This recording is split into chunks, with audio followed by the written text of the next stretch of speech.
You're listening to the Shopify Solutions Podcast, a podcast for Shopify store owners that brings you concrete examples on how to build and grow your e-commerce business. My name is Scott Austin, and I have an e-commerce agency named Jade Puma. In this podcast, I'll share my e-commerce insights and best practices with you. Hey everybody, Scott Austin here. And for this week's episode, I have a guest with us. His name is Dan Kaplan. He's one of the founders and owners of The Game Steward. And The Game Steward is a Shopify store. It's been around for a number of years. And they focus on a niche. And a lot of people say, there's riches and niches. And The Game Steward is really chasing that. They're focused on selling board games that were first distributed through Kickstarter. So it's a really focused area that they're on. So welcome, Dan. Hey, Scott. Good to be here. Can you tell us about the origin story behind The Game Steward? If you were a Marvel movie, what would your opening 15 minutes look like? Well, my business partner, Mike Piaszek, was bitten by a radioactive Kickstarter board game. Back in 2010, 12, 13, actually it was Michael who did this sort of as a side gig for a few years. He was an attorney by trade. And what he did is he would buy Kickstarter board games. And if you're not familiar with Kickstarter or Kickstarter board games, basically this is a crowdfunding site where people pitch projects. What Michael was looking at particularly were board games. And these are games that people want to bring to market, don't exist anywhere except in their designers' minds. And so it started off as a very rudimentary thing around the 2010, 11, 12. Around 13 or 14, it started to pick up speed. And it really has never slowed down. And now we have Kickstarter board game campaigns where people crowdfund and raise sometimes, $1 million plus to design and publish a board game. And what the Game Steward does is that based on Michael's original side gig, starting in 2013 and really becoming official in 2016, we more or less angel invest in these crowdfunded board games. They don't exist. So most board game stores will wait until a board game exists and is in distribution. When it's carried by a few national distributors, which means that literally thousands of copies have already been made. The Game Store is very different in the sense that we're backing games that may never exist, that only exist in the minds of their creators still, but they have had a successful crowdfunding campaign, say on Kickstarter, or now GameFound is the up-and-coming one that specializes in crowdfunding for board games. We give them money, and then sometime between a year to 2 years later, we'll receive the games. In the meantime, because we've given them extra money, angel investment money, they can produce more units at lower cost when they produce them in China.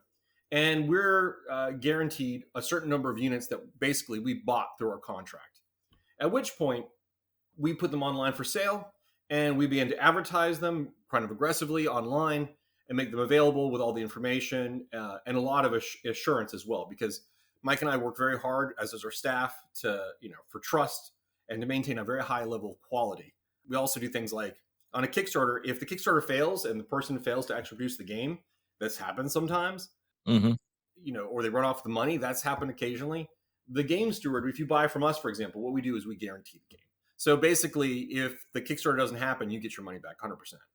And so basically, we serve as that secondary market, working in a sense after the Kickstarter and now after GameFound to make the game more popular, produce more units, and make it available to more people who missed the Kickstarter initially. Yep, that makes a lot of sense. You guys are helping them get over their Kickstarter goal in their 60-day window or whatever window they have, but then you've got a year or two while they're making the game to actually sell the games that you've put dibs in on. That's right. And it's a model that works well. I mean, it's a very unusual model for the board game retail industry. We were the first who really did this as a main pursuit. Typically, brick and mortars will back a few Kickstarter games at the request of their customers, maybe a few on their own because they like them. But we were the first, and we're the largest one to do it online as a main avenue of our business. Virtually all of our games are these limited edition, Kickstarter edition games. So you guys have been doing this for a decade or so. How is your business doing these days? We're doing very well. Our business is growing.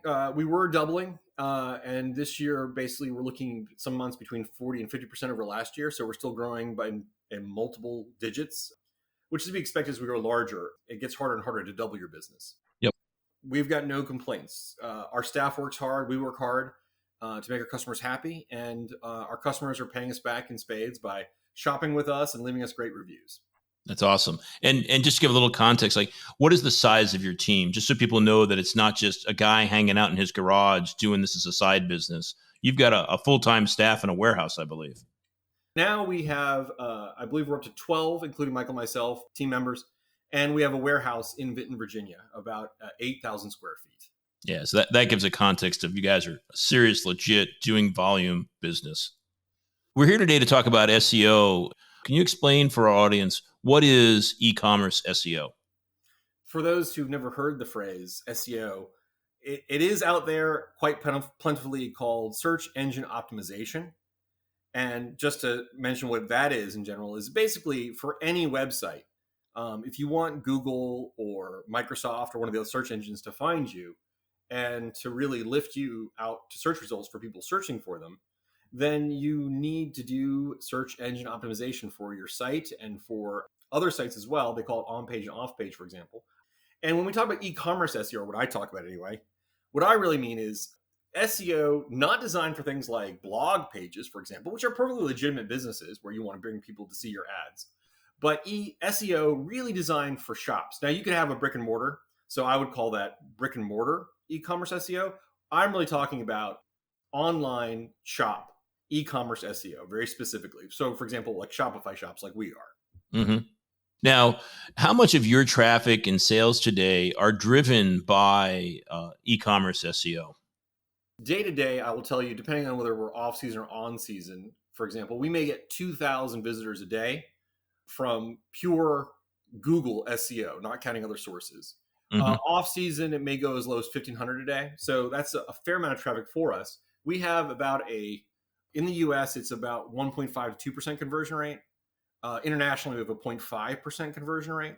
Mm-hmm. So I honestly do not know the cash per day that we make from the SEO clicks, but if you do the math, out of 1,000 people, 1% would be like 10, right? So my standard checkout is probably like $160 or $180, depending on the month. So that's probably somewhere in the neighborhood of $2,000 a day. Yep. Earlier you mentioned good old Microsoft and Bing. Is most of your SEO traffic coming from Google, or do you get a noticeable percentage from the other engines, or is it just mostly Google? I think it's a fair question. I was looking actually recently on a conversation on the Facebook Shopify Plus where we were talking a little bit about that. And I tend to look at the statistics a little bit more carefully when I'm looking at the shopping aspect of it, which we do aggressively, Scott. But for the SEO aspect of it, I would offer that it's probably about 3% to 3.5% Microsoft. And I would offer 95% Google. This is just really rough estimates or guesstimates.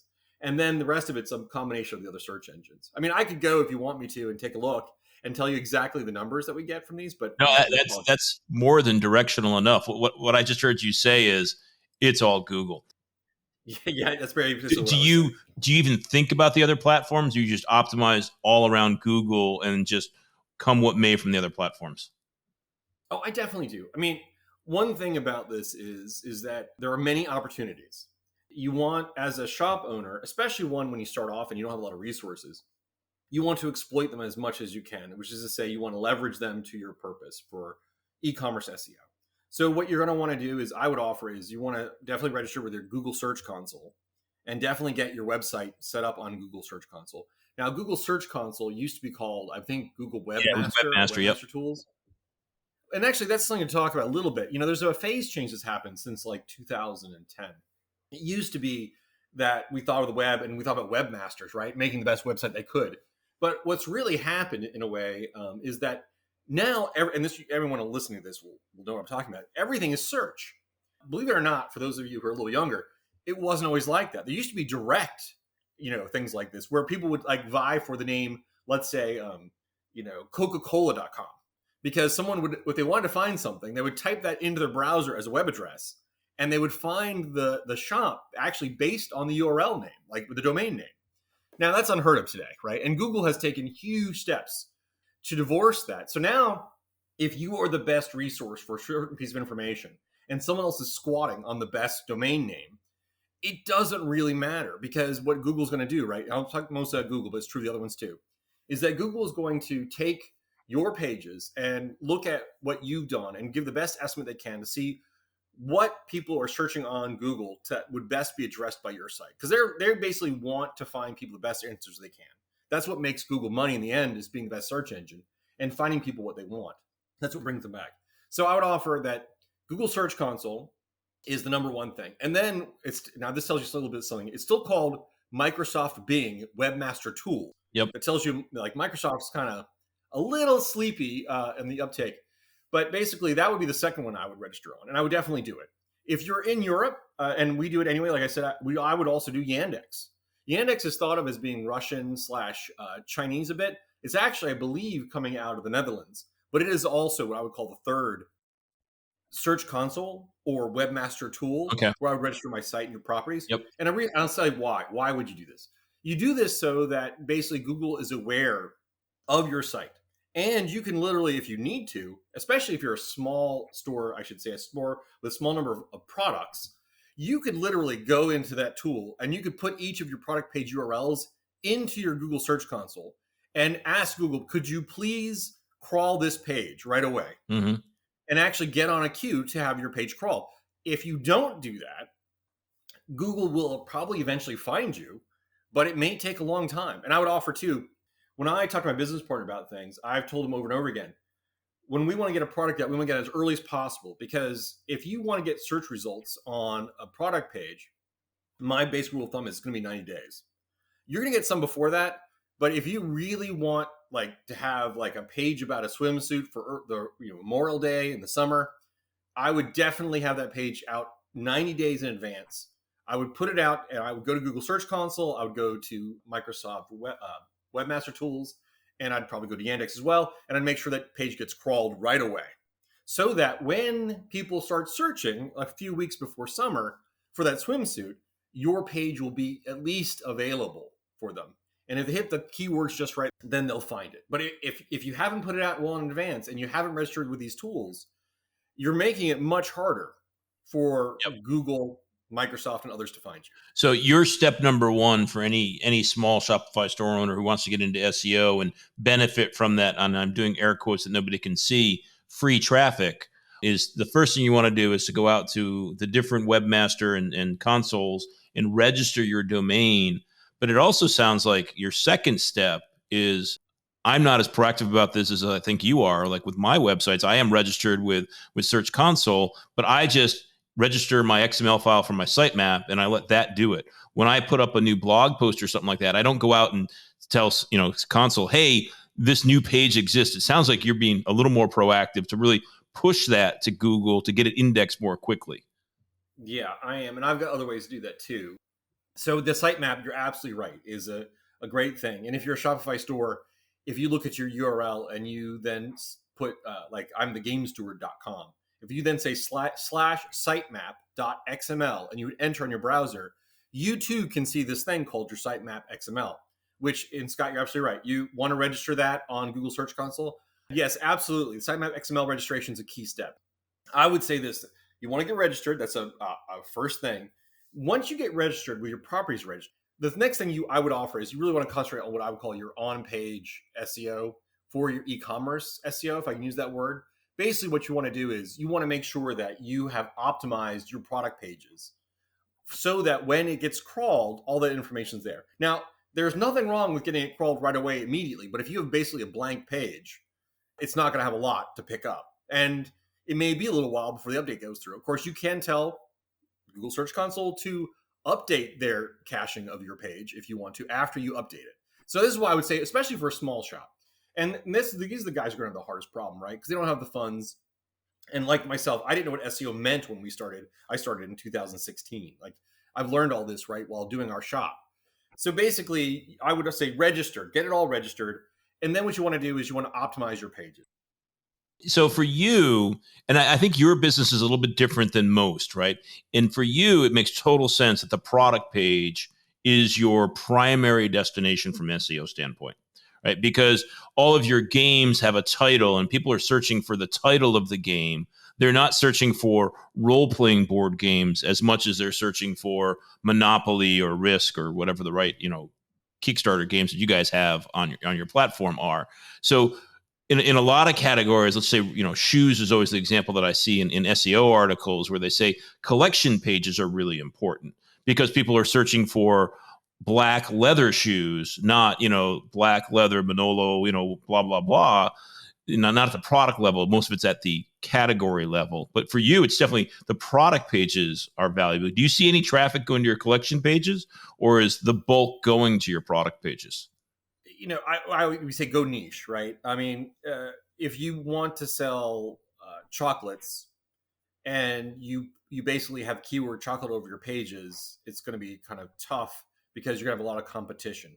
Now, if you say chocolate bunnies, you're still going to have a ton of competition because obviously Easter bunnies. If you go chocolate robot bunnies, you're going to start to get more into long tail keywords where you're going to start to get into a niche where you might only have a dozen competitors for chocolate robot bunnies. Yep. Now, that said, in talking about the idea of a collection page, if your industry is one that curation, I would use that word, is key.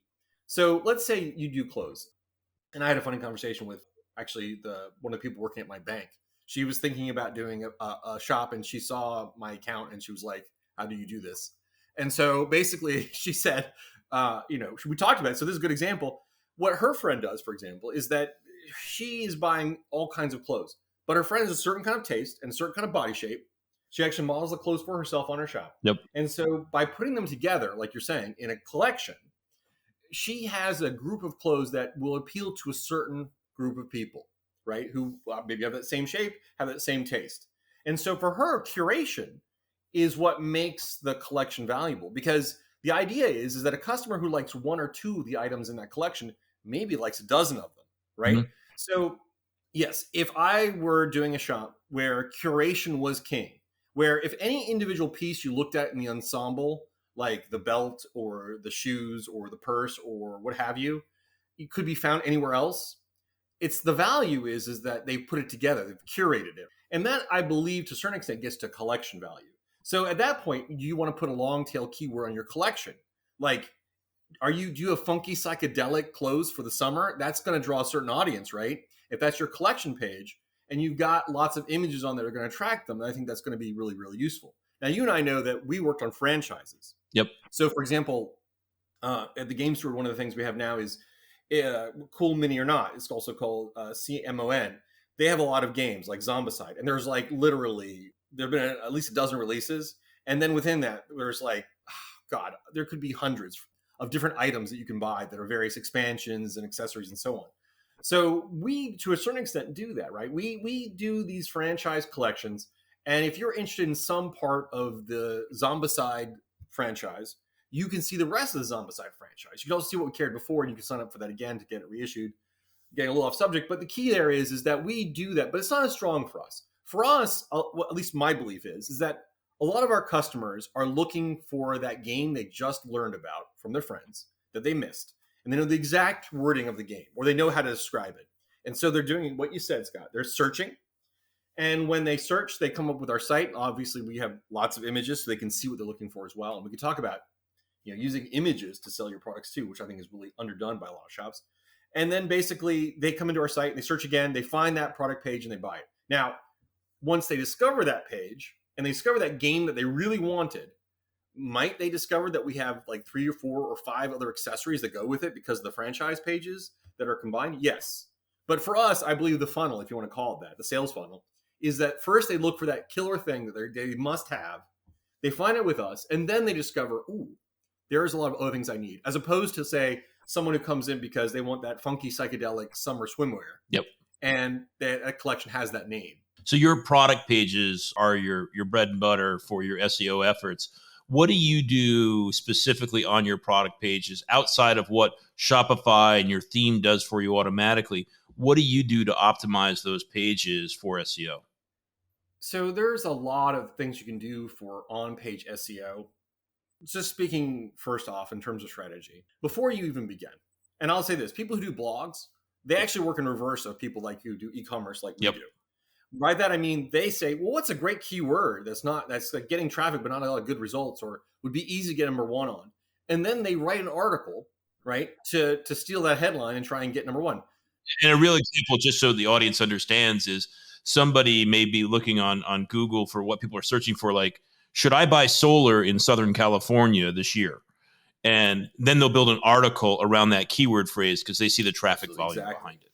Now, most of us don't do that. Most of us have a dream, right? Like Mike and I are board gamers. And so the dream was to have a board game store. So we start off first with a product. Now, the thing about our product particularly is it's good to go niche. We talked to like about chocolate robot bunnies as opposed to like just chocolate or just bunnies, chocolate bunnies. If you get in there and you have a very specific niche that no one else is really exploiting, that's obviously going to be ripe ground. So one of the things you want to do too is if you haven't done your story yet and you're looking to figure out what you want to do, look around a little bit and see what your angles are. Like, if what you're about to do, if you search for it, is covered by dozens of other stores, you're going to have to figure out how you're going to do it better. You're going to have to also figure out how you're going to express it Yes. in searchable words that your audience will find you, that maybe they can't find it now. And my advice there also is when you look at who your competitors are in SEO, I also look at, is it Amazon, Target, and Walmart, or is it John's game board shop, Jim's game board shop, board game shop kind of thing? Are they stores that are massive who have tons of SEO juice, or are they people that are your size? Because it's easier to compete with people your size if you just outgun them. It's hard to outgun Walmart or Amazon.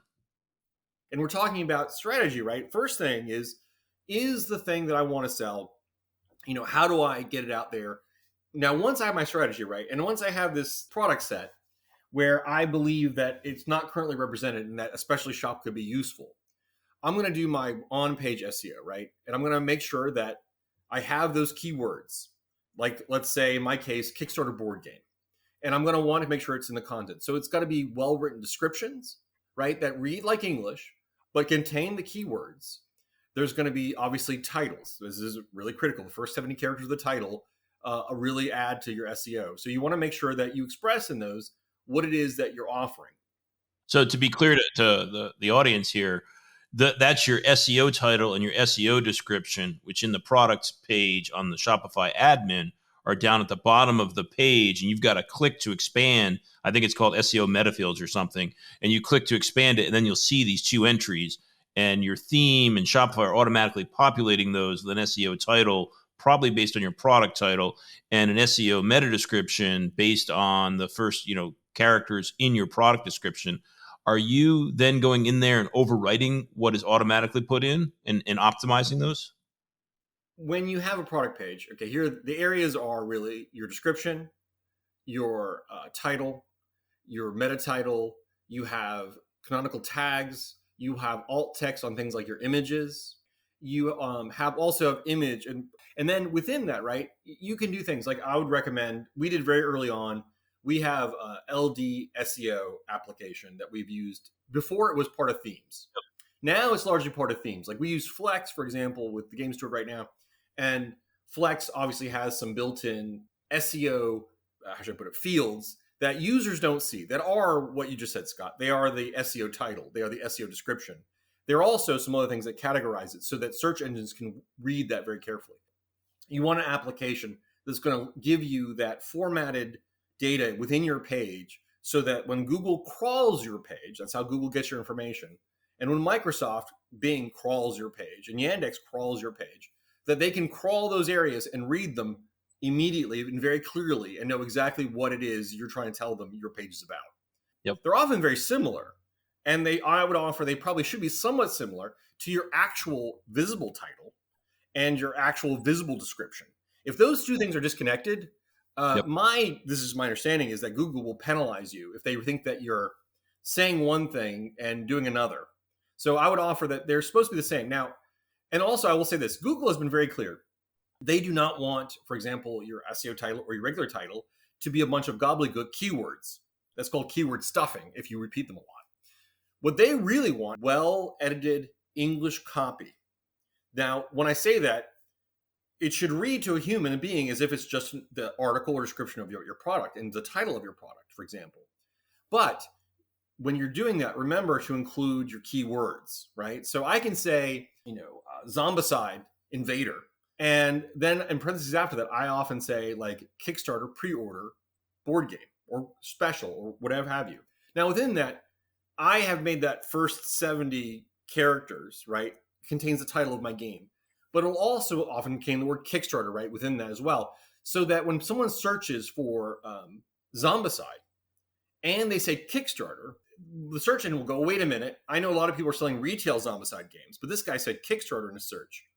And mine will say Zombicide, the name of the franchise, if you will. Invader would be the name of, let's say, that particular expansion. And then it'll have the keyword Kickstarter at the back. And so does it read like English? Yes, it does. Is it English? Yes, it is. Can people understand it pretty well? Absolutely. And now when the search engine searches it, does it have the distinction of like that? We talked about, like, again, chocolate versus chocolate bunnies versus chocolate robot bunnies. It's specific so that the people who are really looking for my content can find it. Mm-hmm. Where everything you do on your page should read just like English. Well, good copy of English, right? Well written. But at the same time should contain those keywords that you think your customers will be using to find your products. Yep. So step one, we went into console and webmaster until the engines were there. Step two, we went on site and optimized, whether it's a product page or a collection page or a blog article page, depending on your business, optimizing the technical structure of the page. What is the next step in this process that we're walking through? I would offer, once you've optimized your on page, and that's not a small step. Like, for example, one thing I would note is that, like I talked about LD SEO, which is a Shopify app that you can buy one time. That's what we use. But there's, like I said, lots of themes have them now. Another thing I would offer everyone should have is they should have a image optimization tool. I use Crush Picks. I love Crush Picks. They don't have a lot of utility. They only cost me, I think they literally cost me $5 a month. I have been there. They are my longest running app. I've used them for years and I love them. And they've improved their products as the years have gone by. And what they do is this for me. They do a number of things. They start off by just reducing image sizes, not the actual physical size, but the size of the weight of the bytes of the image. So I can load up a 1,000. I try not to load anything larger than 1,000 by 1,000 for speed optimization purposes. And then what they'll do is they'll optimize based on what I've told them. How good should the resolution be?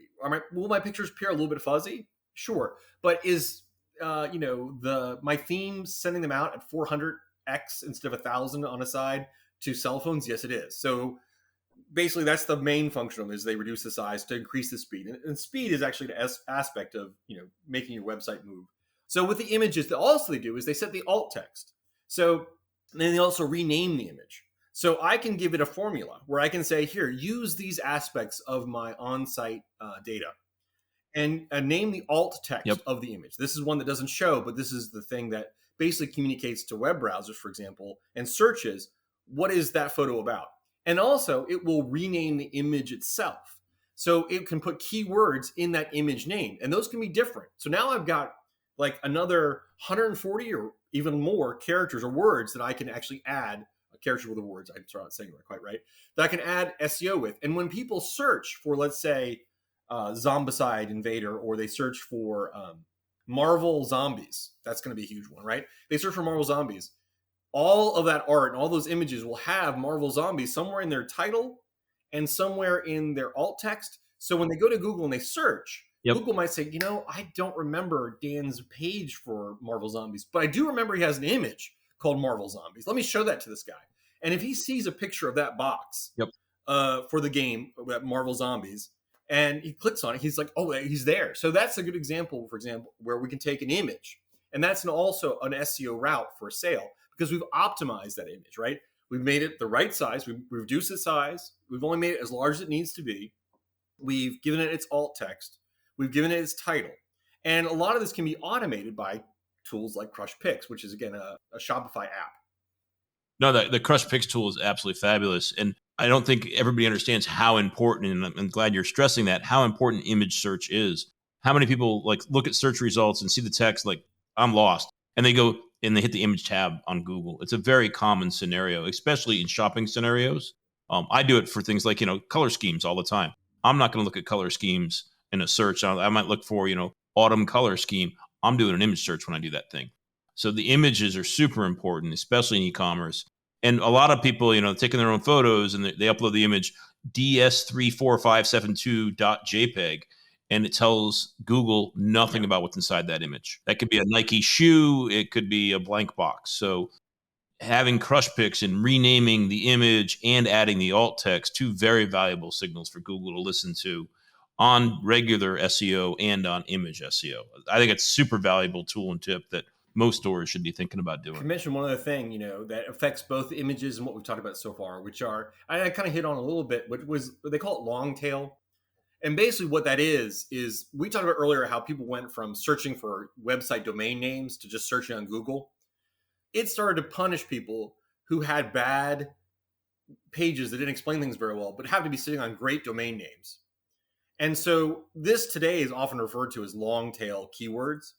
If you're going to succeed in the great morass of advertisements and products that are out there today, and you want to go niche and you want to like be the biggest in that niche, then what you really need to know is like that long tail semantic is important. It used to be people would say things like, I want to be the number one, what's a good example? Bathing suit site. So I'm going to use the word bathing suit a million times on each of my pages. That's known as keyword stuffing, for example. But now what they're doing is they're much more complex. And this is actually advanced. This has been over 10 years now, where you can get more and more nuanced in your title, in your alt text for your images, in the titles for your images, in the descriptions that you use. And Google will read through all that, including the SEO aspect of that you provide through JSON, for example, LD-JSON, or the part that you actually provide for the readable part of your page. And they'll tease through that, and they'll use in the latest updates in the last 2 years, for example, they'll use the context. They're actually getting to the point now where people can use natural word language. They can just type their question the way they would ask it normally. And if you have the answer on your page, Google's goal is to serve your page up. So I would just offer everybody, if you want to describe deeply your products and the images for your products and the titles and so on in a deep way and get into nuances of it, like let's say, for example, you spend extra on 100% pure Egyptian cotton.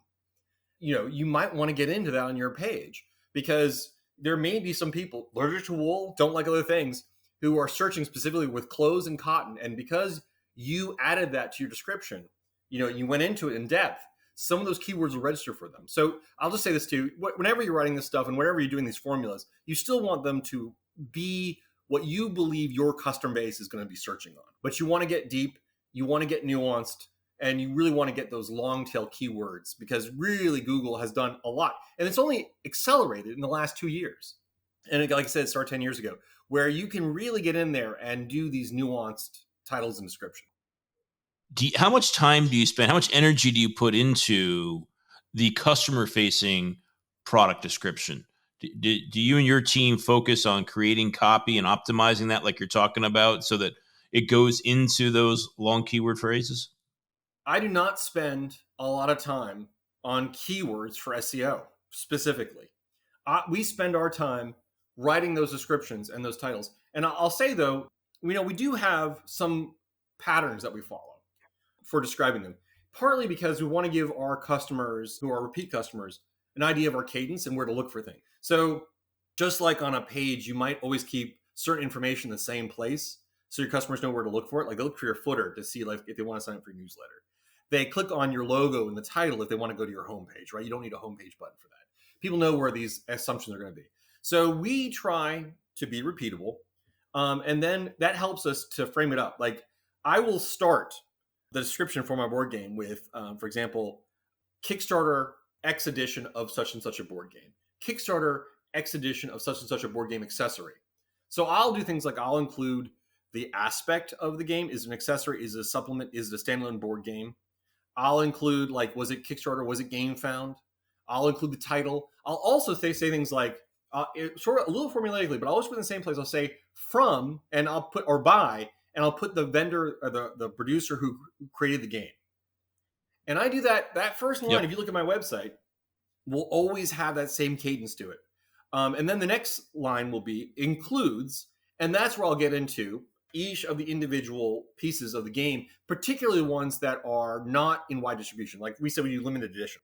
So the thing that defines limited edition is that there are parts to this game, gameplay aspects to it that will not be available later in retail. And so one of the things I always try to include Hmm. are, what are the main items that are included, but particularly those exclusive gameplay items. And I list them out. So I have a pattern and a cadence where I'll start with one sentence that kind of breaks down what it is and very early in the description in totally readable English, right? And then I'll get into a second sentence, which really says what this includes, what are the key highlights. And from there, we'll continue. And then we'll start to get into things like flavor language. Like, is this a pirate game? What's it about? And we'll also, go to our publisher, the guys who make the game, and we'll say, hey, what do you have something about this, a write up for it? And we'll use that as well. And so we'll include that as well as images and so on. So the first part of what we do follow a formula, and it is keyword heavy because, the first, whatever it is, 100, 200 letters of the description, definitely Google, definitely, and I would offer even more for Microsoft because they're probably not as advanced as Google at this point. And so that way we know exactly how to start things. We know what to include. When I write this stuff up, I have a Google sheet and I do things like my business partner will write them too. I have a little thing in my formula that says, hey, was the type of game included in the description?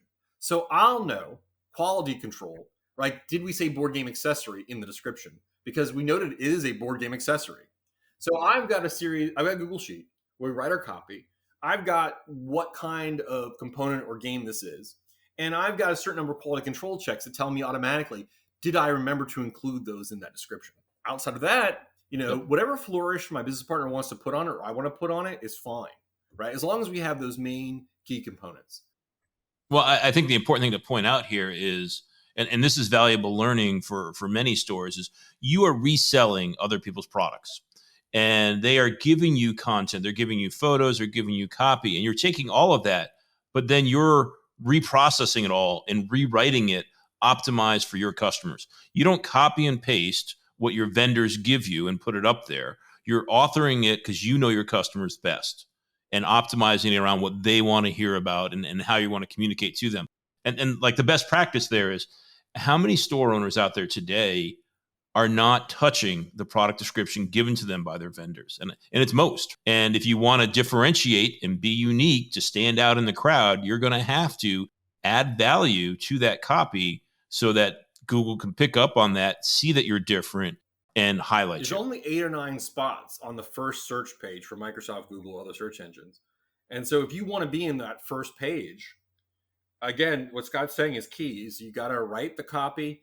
You want to be in a niche where hopefully, there may be only 6 other people who have pages like that so that you will show up on that first page. Mm-hmm. Everything we're saying here, we're talking about strategy really, but what it boils down to are these are strategies that will hopefully get you within those first 8 results on the search page so that when SEO starts to go through 90 days later and people are starting to find you, if they decide, ooh, that actually sounds a little bit better to me than the first 3 or 4 results. Now, I'd offer too, though, obviously everybody wants to be number one. I would never tell anyone try and necessarily be number one. I think if you can get in the top 3 and you have a good product, people will choose you. They'll see you because nobody likes to. Often when we look at the first couple of things on Google, for example, they're ads. And I don't know about you, but I have learned to go, oh, wait, that's an advertiser. That's an advertiser. Okay, here are the actual search results. Human beings, we know what we're looking for, right?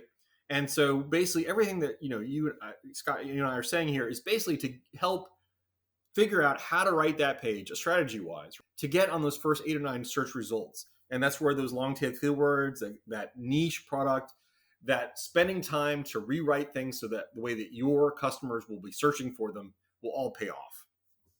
Yep. And another way to say that is for me, I'm a one-person business, and for a lot of my clients and a lot of our listeners, they're small Shopify stores. They don't have a dedicated SEO team and things like that. So we don't have the time and energy to spend optimizing every single page and tweaking things and all that stuff. It's more of a spaghetti strategy. Do the best you can with all your products. And you don't know which ones are going to be number 1, 2, 3, 4, or 5. Like there's a bunch of search phrases that Jade Puma ranks number 1 for, but I had no idea they were going to be number 1. And a lot of that's because there wasn't any competition in those areas. Back in 2014, I wrote an article about shopper approved reviews and how to implement them on Shopify. And it ended up, I was the only place on the internet you could find information about shopper approved and Shopify. And I ended up getting clients because of that. But I didn't know that, right? It was just, I was putting content out there and you see what sticks kind of thing. So For the small people, we always try to engineer things too much, I think, and we got to forgive ourselves where we've only got limited bandwidth. We're going to do best effort. We're going to do the smart things, and then just trust that enough of it's going to be successful that we're going to be successful from it. We've talked a lot about the page development. There's some structure elements too. I mean, we get into that kind of go off page. Like there's internal page linking, like collections are good for that, for example.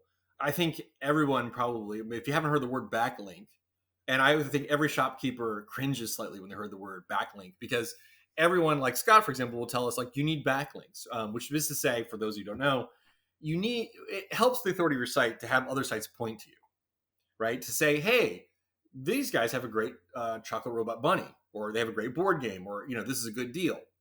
And for a long time, Google and other groups have used that. That was actually one of the original Google formulas or calculations, was using backlinks to figure out what's the most important page as opposed to keyword stuffing. That is important. So that gets into this other thing, which is structure, right? Now, the structure markup, that really refers more, I think, to the thing Scott was referring to, which is like, do you have an app that does your SEO title and your SEO description?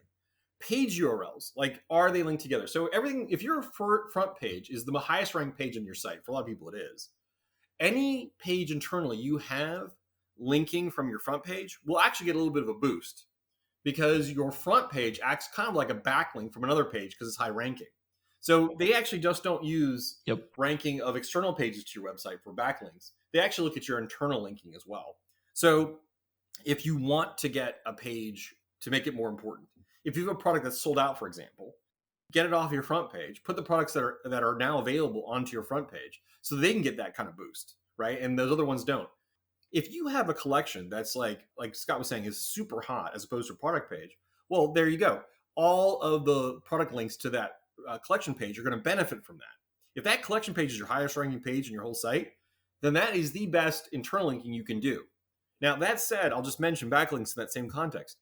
If you know a sister site, if you have either acquaintances or industry folks who know you and they write an article and they put a link to your collection page or to your product page, it'll work the same way. The more authority and popularity that page on their site has, backlinking to your page, the better your page will benefit from it.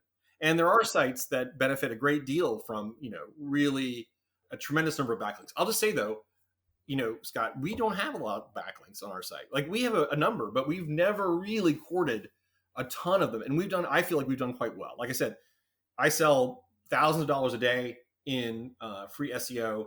I know I'm getting 1,500 to 1,000, 2,000 links just from Google Search Console. Yep. All of that, it is important, but you don't necessarily have to do it. And I know I'll just say this, everyone told me millions of times, backlinks. And it's a terrible task because it's the one thing you really can't control, right? Because they want you to find folks with other websites to link to yours. Let me just summarize there the two things so that the listener should understand. And I was one of those people, a year or two ago, Dan. I was telling you it's all about backlinks, from outside your site. And what I've learned from other clients of mine, I've changed my thinking about that, because I've seen stores not increase their backlinks from external sites at all, but seriously increase their backlinking strategy on their own site and improve their SEO drastically. So much so that I now think that, on-site linking is also very important, where I didn't put any weight behind that a few years back. So the on-site linking and making sure that you're cross-linking as many places as you can where it logically makes sense is an important part of a strategy. Just like you're saying with, you have collections that point to products, you can have multiple collections that point to the same products. You can allow people to, browse something, let's just say it's, board games, they could do it by price, or they could do it by genre, right? That's two different ways, two different collections that have the same products inside them. So that on-site linking is very important. And then the off-site linking is also important, but as you said, much harder, and you're not in control of it.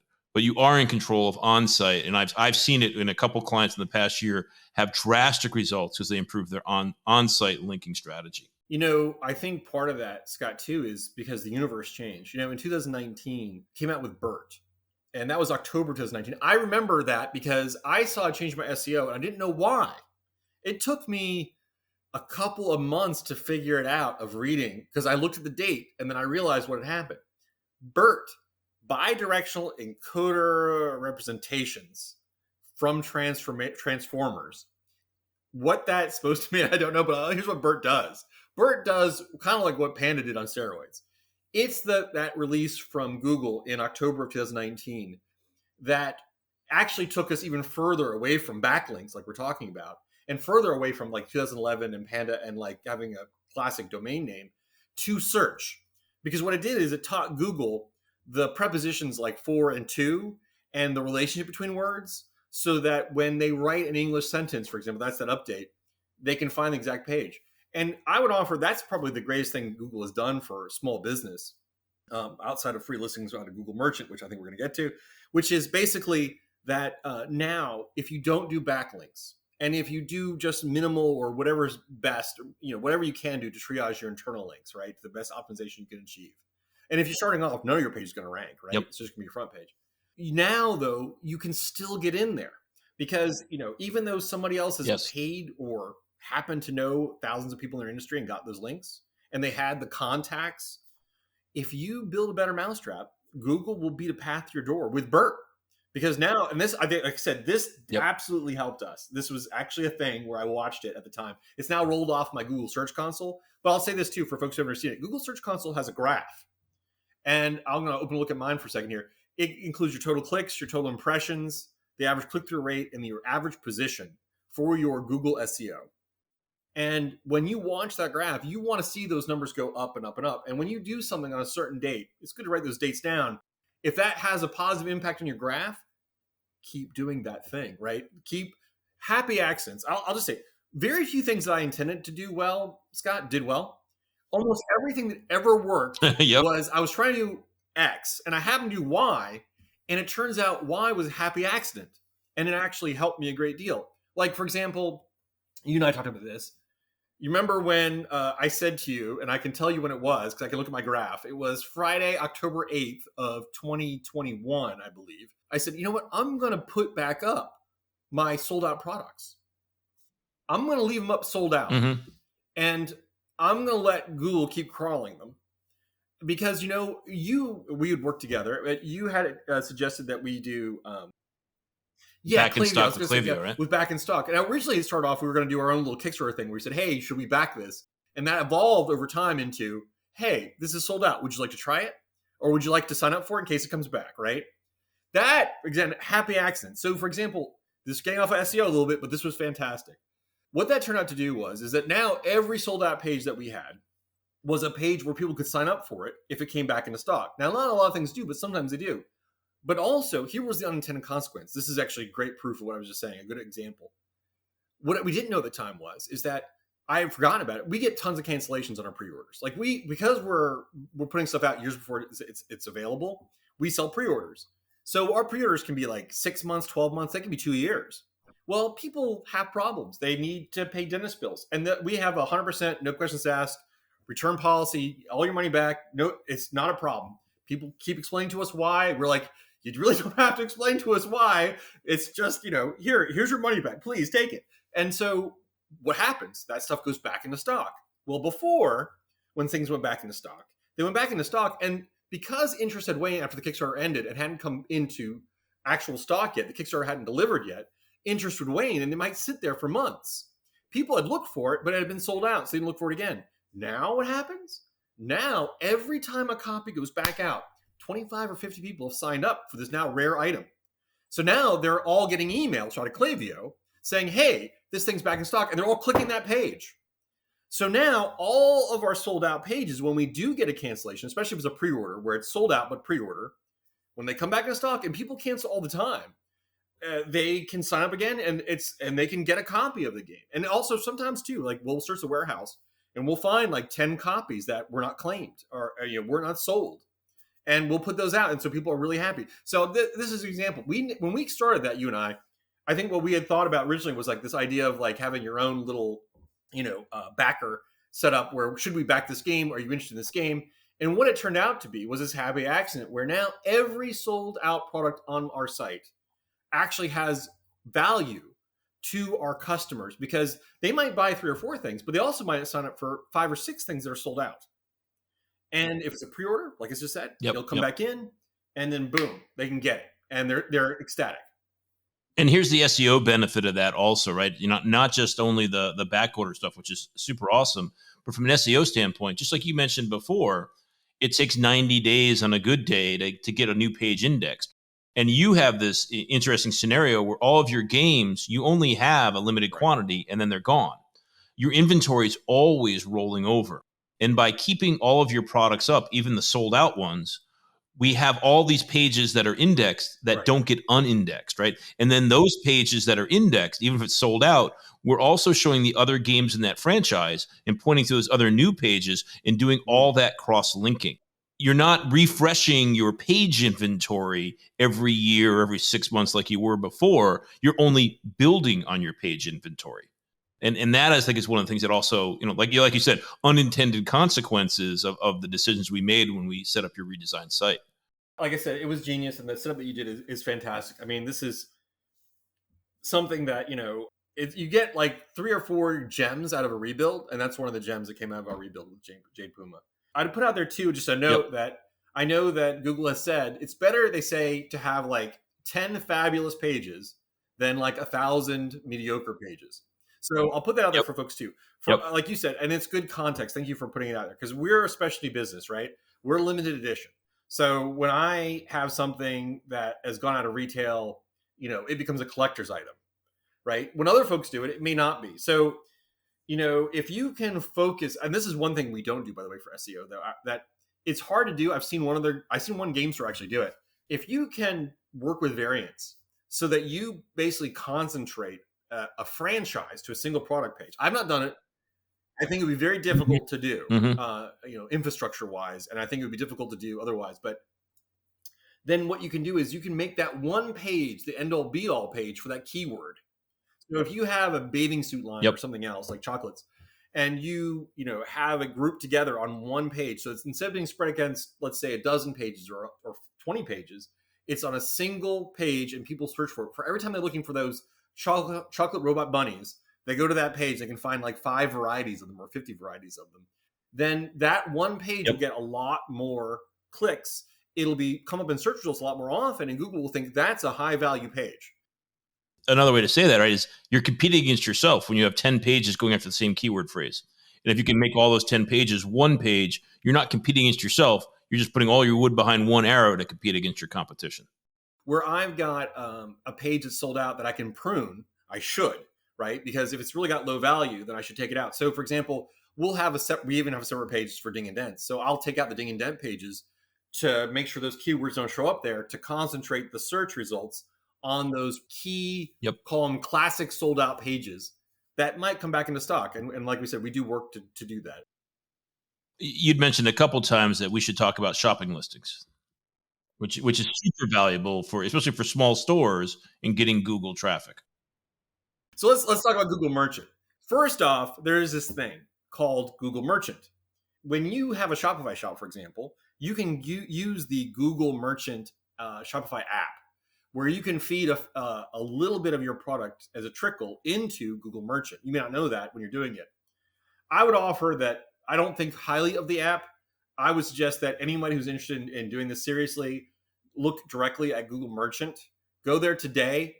If I was going to create my Google Search Console account, I would use the same account login to create my Google Merchant account. And on the Google Merchant account, what will happen is that they have their basically lists of products. They're called feeds. And you can create a list of products there. Now, actually, they actually created an enhancement 3 months ago. You can literally just type your product in there if you want to. If you've got 10 products or 5 products, you don't even need to do a feed from an Excel spreadsheet, a list of products. You can literally just fill out forms for each of your 10 products and put them on Google Merchant. So is your recommendation not to use any of those feed apps and to do it from the Google Merchant side directly? My recommendation for a small store would be to do Google Sheets. If you have Okay. more than 10 products, I would probably just use a Google Sheet. And you can use a Google Sheet. So, but let's talk about the benefits first, and we'll talk about the features. Now they also have this thing called Google Free Listings. And that means that instead of having to pay for advertising on ads, which I've been doing since 2016 through Google Ads, you can actually create a listing in Google Merchant of a product, and then it'll start to show that on the Google Shopping page for free. Mm-hmm. So now that's also great for SEO, because when you put that product into Google Merchant, they're going to crawl that product page on your site to verify all the information. So you're going to get a crawl out of that. You're going to get an update on your site out of that. So I'll just put that out there too. And so what does that mean? That means that anybody in the country, if you basically have shipping, let's say all over the United States, let's say, will be able to see your product if they search for it on the Google Shopping tab. So if you ever do a Google search, normally you search, you're on the search page, right? Well, you probably have seen, I mean, I think at this point, maybe all of us have seen 4 or 5 other things underneath there. There's images, there's news. Well, there's also this thing called shopping. So, and Google Shopping, I'll mention, is great. The reason that Google Shopping is so great is that the people who go to Google Shopping have already made a decision to buy something. So you could advertise, you can do SEO, you can put yourself out there all the time, and you're going to see a lot of folks, some who have they're just out there to like buy movie tickets or a t-shirt. They're not necessarily looking for your product. But when someone goes to Google Shopping, they've already identified themselves as someone who's already entered the funnel. They're ready, they want to make a purchase. They go there to find a product. They're highly qualified. There you go. That's a great phrase. They're highly qualified. So any leads that you can get on Google Shopping are very valuable. That's what I'm trying to say here. So now, having said the value there, if you go to Google Merchant and you create your first feed and you enter a few products, the benefits are that now your product will show on Google. And when they click the link for the free listing, which will show on Google Shopping, it'll take them directly to your product page. So it's not like it goes to Amazon, right? Where Amazon gets credit for all the links if you sell on Amazon. So if you fill out in Google Merchant a series of product listings, let's say you only have 5, you can do those by hand. Let's say you've got 10 or more. I'll just mention a feature. You could use Google, what's called Google Sheets, which are free, and you could type in all the information that you need. It will take a little work if you try and use a feed. You got to understand what your column headers mean. You got to tell them things like, what's the title of your product? What's the description? What's the price? And so on, right? So you got to do all that. Once you've done that, right, and it's in Google Merchant, now when people search, like I said, on Google Shopping, your free listing comes up. It'll come up underneath the ads. If there are no ads for the thing you're selling, then it'll be on the top.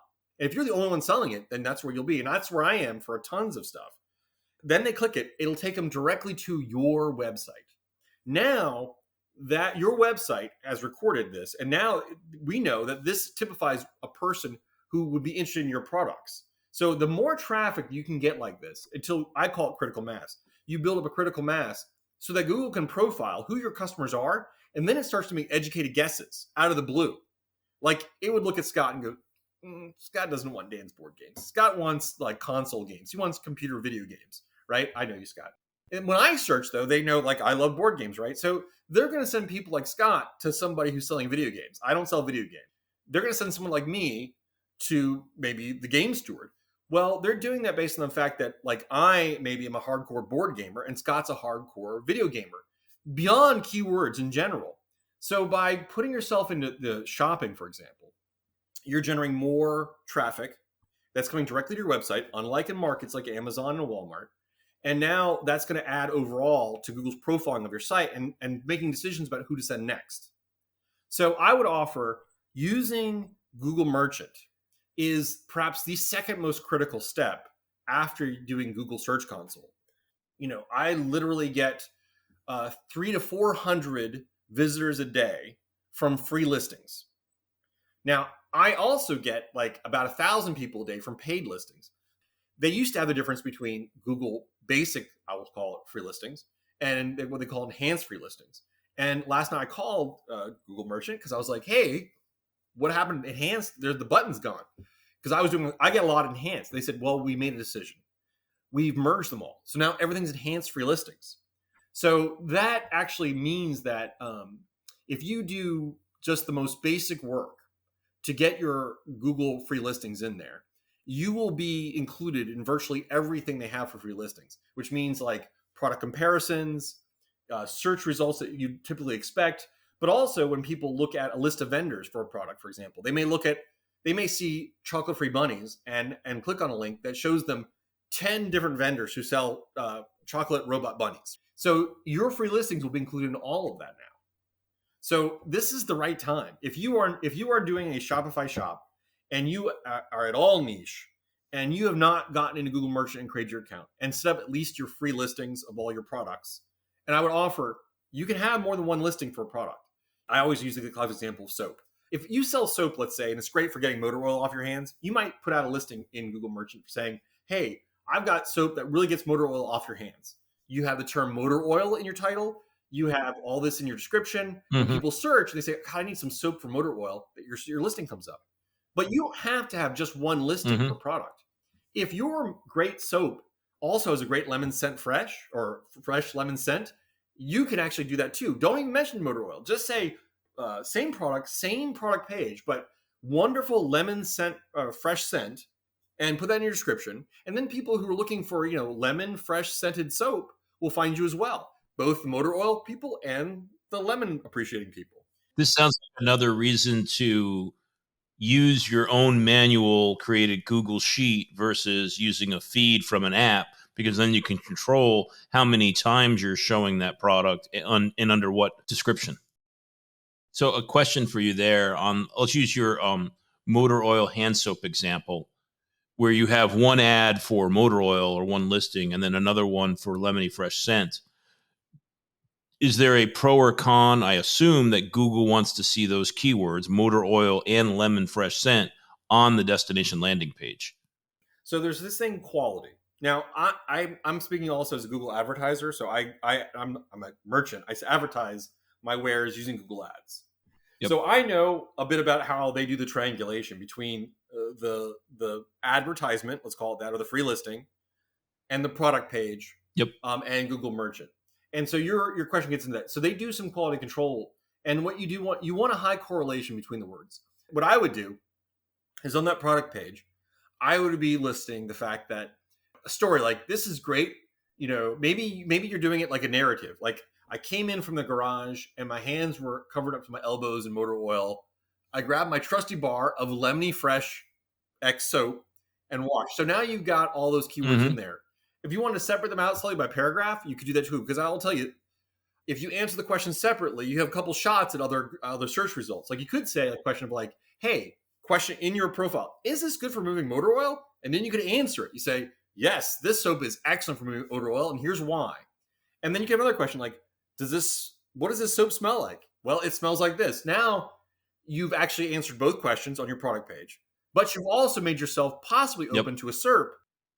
Let's start wrapping things up. We've been chatting here for a little bit. If I was to summarize everything you've said so far, to the small Shopify store owner that it really hasn't gotten started in SEO, the first two things they've got to do are create accounts with Google Merchant and Google Search Console.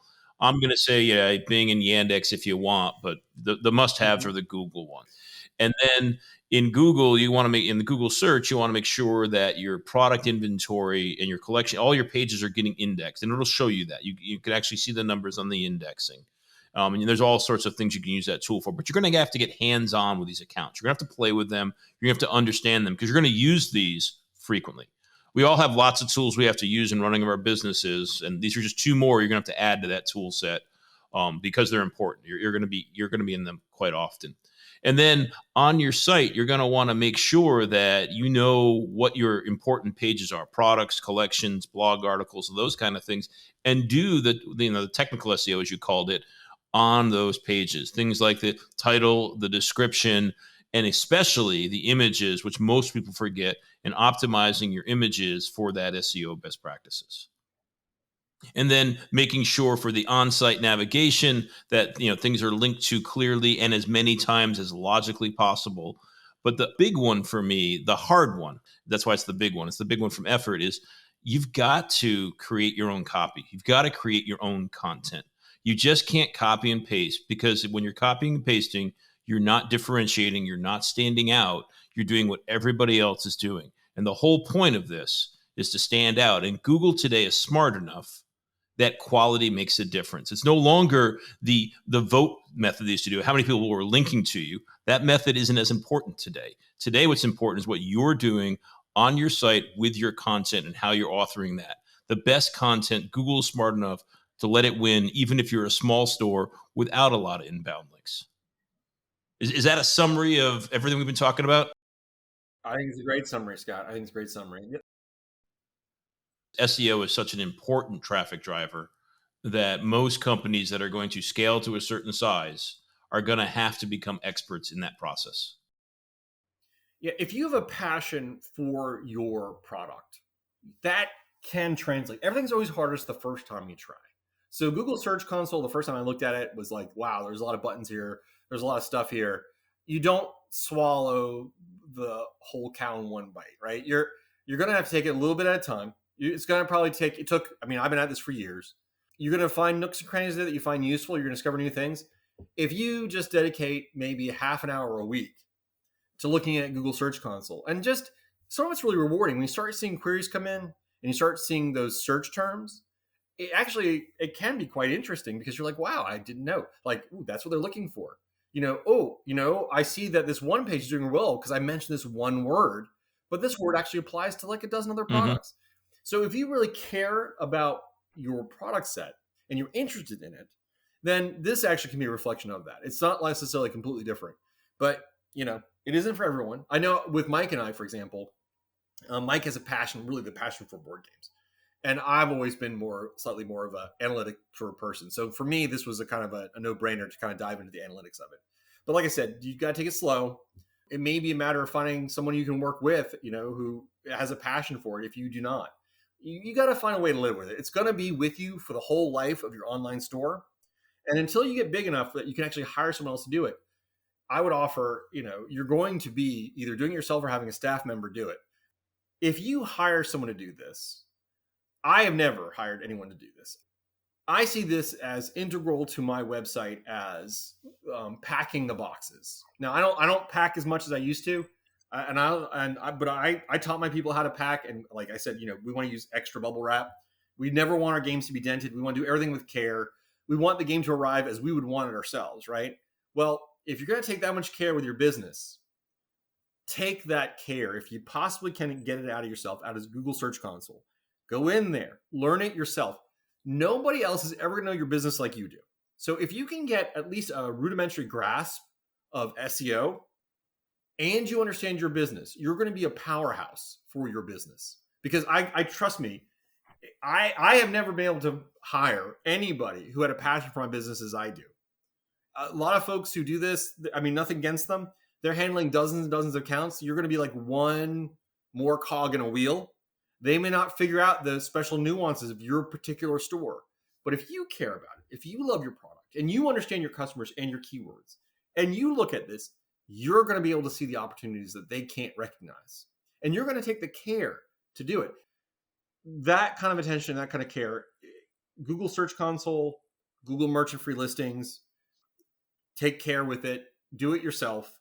You can hire other people. But like I said, they're never going to understand your business quite the way that you do. So I would strongly urge everybody, and it's very rewarding because you begin to understand aspects of your business that come back and inform how you write your product pages, come back and inform how you do everything Mm-hmm. so that your customers can find you on the web. It's not magic. It just takes practice. I agree with you so much. I'm so glad to hear you say that because the way I think about it, for any online business, I think the hardest part of the online business is customer acquisition. And that's the secret sauce. Those who figure it out, it's their secret sauce. Why would you outsource that? How can you outsource that? Like you say, they just don't care as much as you do. And I'm shocked at how many people just want to be hands off with customer acquisition when I think it's what everybody should be the most hands on in their business about. Well, I hear you, and I sometimes think of the shopkeep who loves to, like, let's say they make their product, right? They're like a potter or a chocolate maker. They may not really want to get involved with the customers in that kind of way. One nice thing about this is a craftsman's job, much like crafting chocolate or crafting pottery and putting things together. Google Search Console and keywords, that is crafting. You are not having to Yep. necessarily be a people person, but you can see how people are finding you, and quietly at your own pace, you can develop a skill, hone it, and be rewarded for it. And have it be one of your strategic differentiators. I really appreciate all the insights you've given us and all the knowledge you've been sharing. Any last points you want to make before we sign off here? Well, I will say this. The one thing about starting a shop, if you're just starting, it will take probably longer than you think. Okay. I will tell you that Mike and I, early days, it was just the two of us in the garage. We had slow days. We were like, you wonder if it's gonna work. It takes time. The first year, you're just building your business online. So if you've been online for 1 year, don't take that as a sample of how successful you're going to be. The only way you're really going to succeed at this is if you can persevere, and at least get into your second and third year. Some people maybe are really successful and they just skyrocket. I think those are very rare. They're the Kardashian exception. They're not the rule. I totally agree that e-commerce is a marathon, and it's one of those things where the foundational things you do today, you don't get to see the benefit of those for years down the line, but they do show up, and it just keeps building and building, and it slowly becomes one of those exponential things where you get so big down the road, you never could have conceived of it when you first started out. Absolutely. And if I could build a time machine and give this podcast to myself when I first started, I could have saved myself a year easily in terms of building my business. Yep. These are all the things that I would have loved to have heard back in the day. Yep. Well, thanks for sharing all that. I really appreciate it, Dan. Thanks for your time. You've been listening to the Shopify Solutions Podcast with Scott Austin. This podcast is brought to you by Jade Puma, a Shopify-focused agency located in San Diego, California. If you like what you heard, please leave a review and subscribe on iTunes or wherever you get your podcast.